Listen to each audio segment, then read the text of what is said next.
Kickstart your next floor plan project by importing a background image or PDF. This is perfect for using existing blueprints or site maps. You can trace and make edits directly on top of your imported file while keeping it on a locked background layer. Match the scale of your imported image precisely by referencing known dimensions, making it simple to create accurate and professional plans from real-world visuals. To add a background image, select the Insert option on the Home tab and click on Picture or PDF. In the dialog that pops up, browse your computer for the image or PDF you want to add and make sure you select Import as a background image. The imported image will live in its own layer called Background that cannot have other shapes added to it.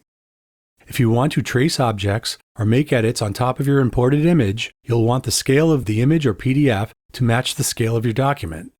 To help you do this, we'll want to match a line drawn in SmartDraw with an object with known dimensions from the imported file. So before we can resize the image, pick an object that you know the dimensions of to use as a reference. If you started with a Google Map capture, you can use the scale shown in the lower right corner of the map. If you are working from a blueprint from somewhere else, it will either have a scale itself or the labels on rooms or objects should be your guide. Once you've picked your reference object on the imported visual, you're ready to true up the scale of your imported image and your floor plan. In the Smart panel, click on Scale Image with Reference Line. Next, draw a reference line that matches the length of your selected segment.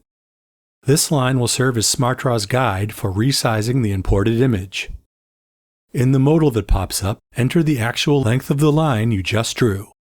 Hit Apply Scale to resize the imported image automatically. The image will now match the scale of your floor plan. SmartDraw will automatically remove the reference line used. It's that easy.